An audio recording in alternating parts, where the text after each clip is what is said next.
Hello, how you doing? Good. What's going on? How are you? I'm great. Thanks for having me. Yeah, no, You can thanks hear for me okay?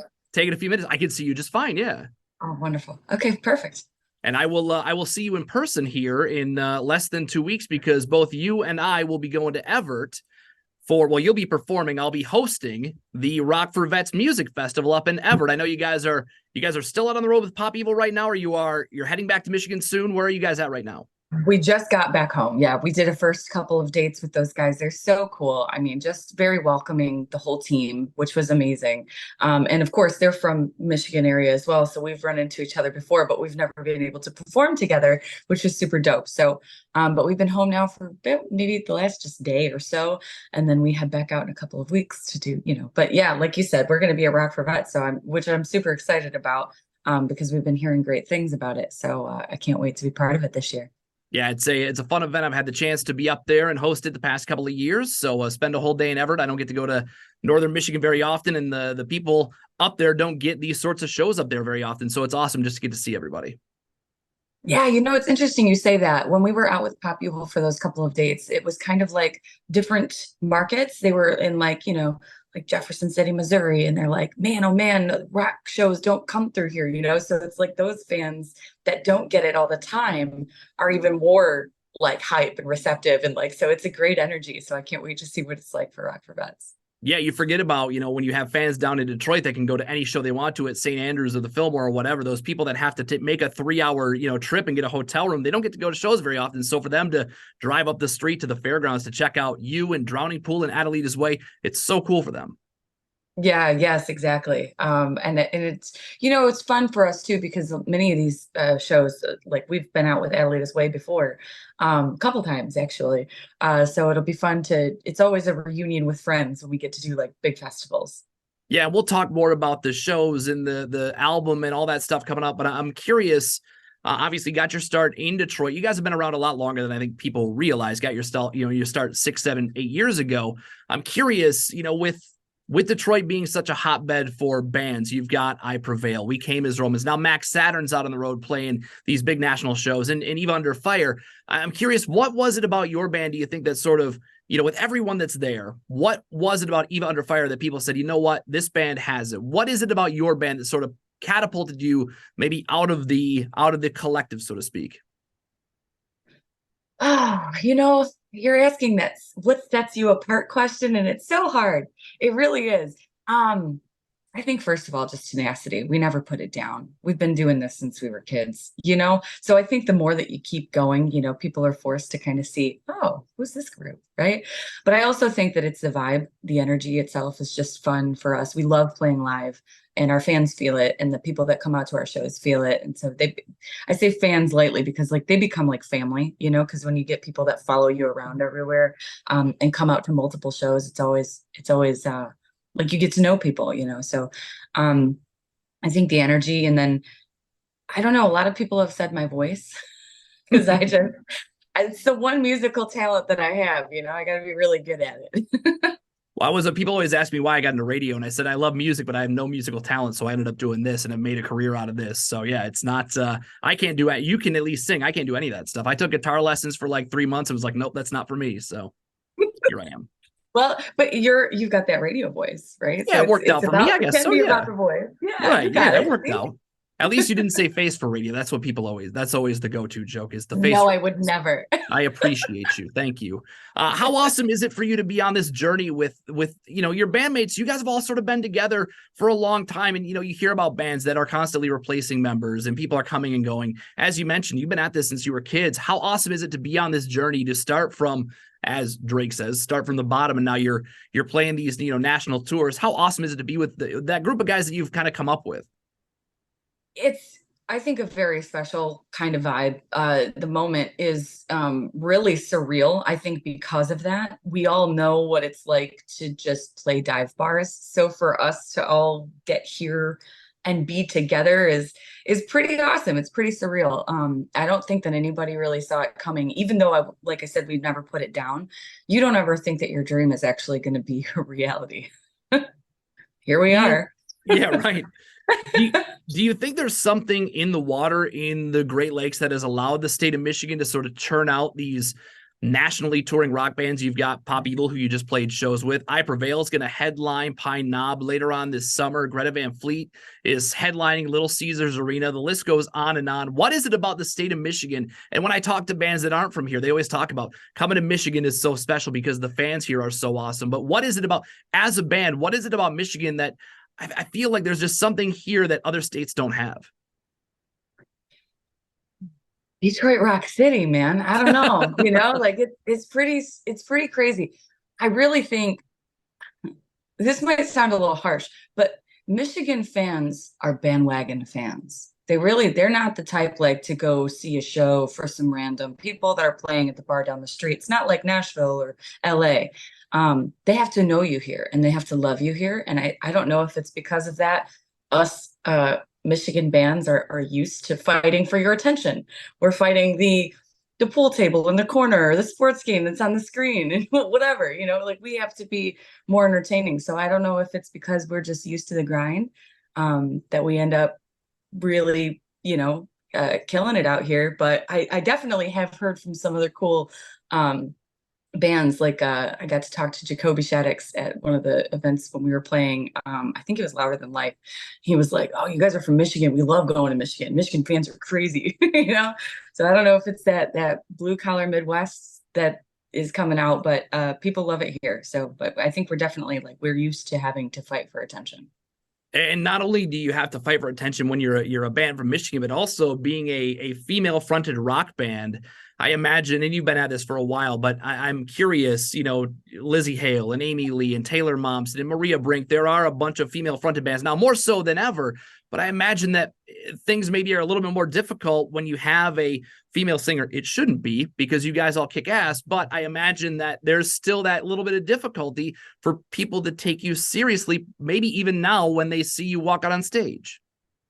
It's a different voice, a different register. I think a lot of people, it was very new, even 15 years ago, 20 years ago, for people to hear a higher register voice with a woman singing rock music, rock and metal music. It was a different cadence, I think, than people were used to. And so a lot of people were very resistant to it at first.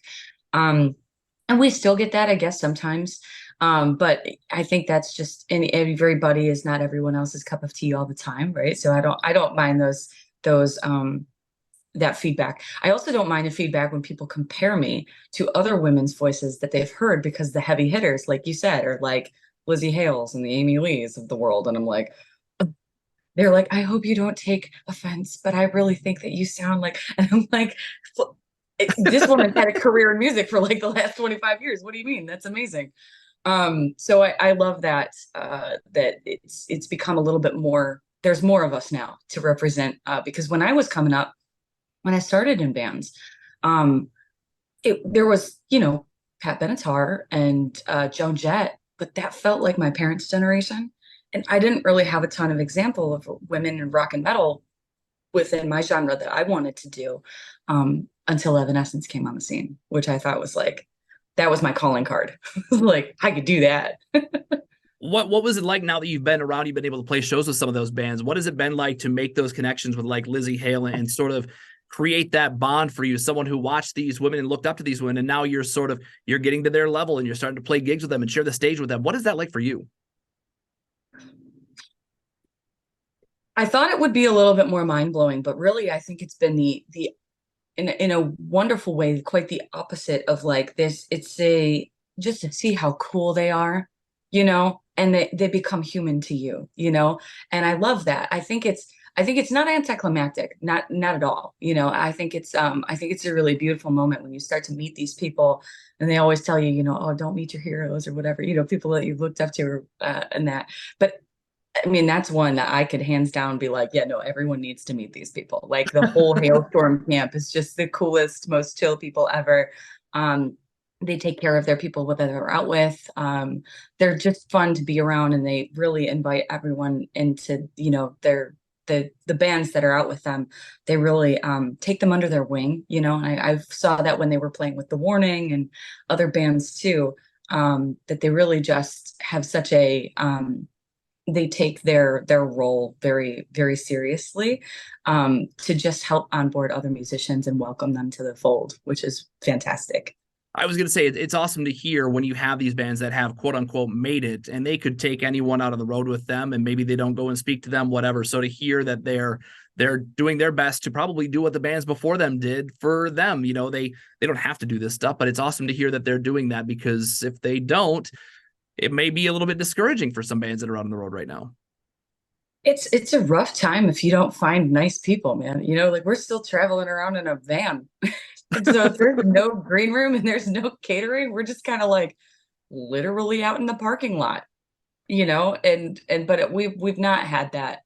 Even with the shows that are like smaller club runs and things like that, where there's not a ton of space. Everyone that we've toured with so far has been so kind and hey, if you need me to scoot back this other thing, or do this, move this around on stage, make room for you guys, let us know. Hit us up if we're in the way, or if you guys need anything. I'm starting to see, many people told us about the tour world and how small a world it really is, but it's like its own little community, and it's a really, really beautiful thing. Yeah, you hear about. I've got friends who work, who have traveled and toured, and they talk about, this sound guy is now this person's lighting guy, and this they all have different connections to different people, and you end up knowing everybody. Everyone knows everybody. It's like you said, the small tight knit community. For example, I mean, playing Rock for Vets, and now you get to go play a show again with Adelita's Way, who you've toured with in the past, so you're going to get to see all those people again, which is great. Yeah, exactly. Yeah, we we affectionately called him Uncle Rick when we the singer because he was again one of those people who's been out here for a long time and we had never toured, and so he very much took it upon himself to like give us his tips and tricks, and here's the run of the run of show, so to speak, which was awesome, and we love that. Like, oh, we don't know what we're supposed to do with that. We should ask Rick. Well, we'll talk more about shows coming up. I want to talk about the album Love, Drugs, and Misery. You've talked a lot about how frustrating it was because you had the album done, it was ready to go, and then the whole world shut down. How frustrating is it for this to finally be your moment? Here's the time you worked for, the moment you've worked for all your life. Your album's coming out, major label, and then it gets delayed, and then it gets delayed again, and it finally comes out like 2 years later. How frustrating is that for you guys as a band to just have to basically sit and wait on this project? Yeah, I think this is the moment where I made spite work for me. Because I was just mad at the universe, you know what? But I also thought about it, and I was kind of forced to be like, all right, am I going to let this ruin everything that we've worked for to this point, years of work to this point, or am I just going to sit back and wait a little bit longer? I've already waited years for this to happen. You know what I mean? I was like, yeah, I got time. All right, see how this Yeah. plays out. I've already been doing this for a while. I've already, so I guess it was helped my mental state for sure to kind of take that approach and just kind of out of spite go, you know what? Eventually, something's going to give, and we're going to have to move on as a world, as a humanity. And when that happens, I'll be here waiting with my album, like I was before. Right. That's all we So could do. the album gets delayed and finally is released in 2022. Now we're less than a year away from that release, and you guys are going to put out a deluxe edition of the album. So how does the deluxe edition come about, and how does it come about so quickly? It's interesting because we had really worked a lot on building Love, Drugs, and Misery as an album, and so we turned in a ton of music, and we already had a ton of music that we really believed in that actually landed us this deal working with Better Noise. So, the world had changed, and no one was prepared for that, and the way that we release music changes, and the way that people gravitate towards social media changes, and so we were really looking for a new way to also like re-engage fans while we go write album two, right? So but we had music that had not been included on the initial album, and it was considered, and it was like a war, like what people thought we should include or not include, and then finally we had these 12 songs, and then wait and wait and wait and wait and wait. So there's going to be a couple of songs. It's going to be released on the 1 year anniversary of Love, Drugs, and Misery, the deluxe album. It will have a cool cover that no one's heard, and a couple extra tracks that were not on the album, and a cool new feature, and some other cool stuff. So I'm really excited that now we get to see that all of it is being used, right? All the B-sides, all the whatever is it, it's not, there's only so much room on albums now, so I don't even think it's fair to say, oh, well, if it didn't make the album, then it shouldn't be released, right? You only get like 12 songs, Yeah. it's not like, right? I'm like, there could be way more cool stuff that you haven't heard. And so that's what I'm hoping people will hear on this deluxe version. You guys are teasing the first single from the deluxe edition of the album, an updated version of Unstoppable. Corey Marks is on this track. What does Corey bring to this newer version of Unstoppable that maybe wasn't there before? And I know Better Noise is all about the features. They do a lot of this stuff. So what does Corey bring to this song that maybe wasn't there in the past? You know what's cool? I wrote this story and it has a very outlaw story, but it didn't have an outlaw voice. So we had Corey jump on the track. And I was like, this is kind of perfect, It's got a swing feel.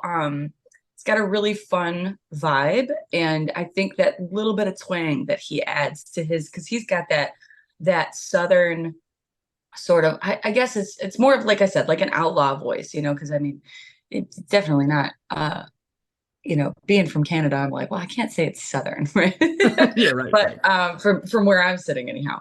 But he definitely has like a wonderful like country rock blend that I think just elevates this track for sure. So I'm excited for people to hear it, because when I heard it, I was like, ooh, I would have not sang it like that from myself. But when I hear him do it, I'm like, this is natural. This is great. How cool is it as an artist to see sort of genres blending together? I know when I was growing up, maybe when you were growing up, if you were a rock fan, you were a rock fan, you couldn't like anything else. If you were a rap fan, you were a rap fan, you couldn't like anything else. And now you have Jelly Roll. Now you have Corey Marks. You have these artists. I mean, Jelly Roll right now is the biggest thing in the world, and it's country, it's pop, it's rock, it's everything. You have a song now coming out with someone who has as you said, a country twang. It's sort of all this stuff is sort of melding together to the point where genres almost seem obsolete at this point, because everything can fit into different categories. How does it feel as an artist to have that opportunity to maybe do something a little bit different like that? I love it so much, because I remember having like anxiety attacks over people finding out what music I listened to and then like judging me hard for it, right? It takes all the barriers down. It just laughs in the faces of all the haters and tells gatekeepers that it's just, you can't do that anymore. And I love it because people just they're free. It's like freeing music to just let the listener decide. And maybe they find something that they otherwise would have assumed they wouldn't like, but they hear it and it's new and it's fresh and it's and they're really into it. So I think that what it does, I mean, when I used to go to shows and festivals, I loved it when there was various different artists on the bill, right? But now you don't have to just do that at the live show. You can get that from one artist now. So there's just all this genre crossing, which is cool. That's pretty amazing. You mentioned the next album that you guys, as you had the first album, if you had Love, Drugs, and Misery done, you had the opportunity to work on some other stuff. So we've got the deluxe album on the way. Where do we stand with what will be the next Eva Under Fire album? Is that sort of in the process? Have we started working on that yet? Oh, yeah. I don't think that we ever stop writing. That's probably another thing. Because we have such an old school vibe, right? And we're all friends from the same area. We're still friends from the same area. So we still are a garage band. We jam in my garage. So like we just constantly, whenever there's a riff, whenever there's we just keep playing and hit and record on our cell phones. And so we walk into the studio with ideas, and it's a wonderful little convenience that we've afforded ourselves by just staying in the garage. Well, we're looking forward to hearing the deluxe album and whatever you guys have coming up next. And we talked a lot about the live shows earlier. Of course, you're back home now after the shows with Pop Evil. You're back in the state of Michigan. You'll play Battle Creek here, I believe, August 11th, and then you're up in Everett on August 12th. After going out and playing these shows in Jeff City down in Missouri, and you guys are playing Wyoming and all these other states, what's it like to come back home and play shows back home in Michigan? I think it's a breath of fresh air. I mean, I love going and meeting new friends in new places, but when you come home, it's home. It's very much. Your heart just sort of bursts open a little bit when you see all the fans that have been with you since you were that young kid in these bars that were just playing, and because this is where we grew up, right? So um I don't think it's probably not unlike playing like a home game if you're, in sports or something like that, where there's like family, it comes out, friends come out, longtime people that you've known for years and years, to celebrate your success. And because, traveling is still fairly new to us. And so they're always asking us about our adventure stories and things like that. So it's a pretty wonderful time. Is there more pressure when you play the hometown shows? Do you feel like because maybe there are more eyes on you, maybe they're the eyes that have been watching you for 7, 8 years? Do you feel more pressure when you play a Detroit show or a Battle Creek show as opposed to playing, say, somewhere in Missouri? Not at all. I think it's the opposite. I think that those are the people that have been the diehards. They've seen all the bad shows. I can't mess it up for them. You know what I mean? Like they've probably seen us mess it up 1,000 times. As a matter of fact, what I find is because we were out on tour and we were playing night after night, we get tighter. So a lot of our friends are like, "Wow, that was insane! I've never seen you guys play a show like that. That was super dope, super tight, very hype. Like, how do you guys, you don't play like that all the time?" Like, that's because we got our reps in during the tour. Yeah, right. And we got to come home and rest a little bit and chill out for a little bit, get a couple of days off and recharge. There are so many iconic venues in Michigan. We mentioned Pine Knob earlier and St. Andrews Hall. I know you guys played a second stage at Pine Knob at a festival a couple summers ago, maybe last summer. Is there a place you haven't played yet in Michigan that you want to play? I want to play main stage Pine Knob. If I can get to be like the next Iperville headline Pine Knob, Michigan story, I would lose my mind. I mean, that's the show that I think many of us, when we went to our first big concert, it was Pine Knob, Oh, right? 100%. So that would be like a hometown hero kind of moment, I think, for us. And recently there's a new venue in our little, we're downriver rats, Yep. Yeah. affectionately. And District 142 is a brand new venue by where we're at. And so that's become our hometown kind of venue, because it's not a bar. It's definitely a venue. It's like our own little personal crowfoot or something like that. And it was really cool. So we have the one dream I think has happened where we were the first sold out show for that brand new venue, and it's beautiful. And our friends that are from way back when we were in COVID times and we didn't have any shows to play and she didn't have any shows to run, she was like, "Hey, listen, I'm going to put a food truck out by the Detroit River. Can you come play covers?" And we just did that all summer because there was nothing else going on. Yeah. Right. And so from us to go from there to being her first sold out show in that venue was pretty amazing, pretty exciting. Just a special moment. But if we could headline Pine Knob, I mean, I think that's the next one I'm going for. That would be an amazing achievement for any Michigan band. I know any Michigan band would love to play the main stage at Pine Knob. We mentioned, Battle Creek, and you're touring. You're doing some shows with Finger 11, correct? And you've got some other stuff Mhm. that's happening as well. What's the rest of the plan? 2023 and now into 2024. What do we have on deck? Man, we are busy. We're busier this year than we were last year, which is super exciting. And yes, the Finger 11 guys are actually going to come through that District 142 venue. So we'll be with them in September. So don't miss that. But we're going to we've got some more festivals coming up. We're playing Blue Ridge this year, which is super exciting. And then we've got some more Michigan homies. We're going out with Taproot like later, like October, which is really a cool thing. I mean, I remember Poem from when I was back in high Oh, school, well, yeah. so I'm like, this is wild. Yeah. And then that leads right up to just about Christmas time. We take a break for Christmas time, and then we hit up Shiprock. It's going to be a busy end of 2023 playing shows with the reunited Taproot, which when I heard that news, I remember one of the last shows they played was here locally, I think. So to see the Taproots back, you guys get to go out and play shows with them, and you're coming to Everett to play Rock for Vets here in a couple of weeks. It sounds like a busy time to be in Eva Under Fire, and so excited for you guys. The seeing the success of Michigan bands always makes me feel good, just to know that bands that have grown out of the state get to go and see the country is awesome. And I'm excited that you guys are coming back home to play an event that has become, one that I really enjoy every summer, Rock for Vets. To have you guys playing there this summer is exciting. So I am excited to see you in less than 2 weeks now.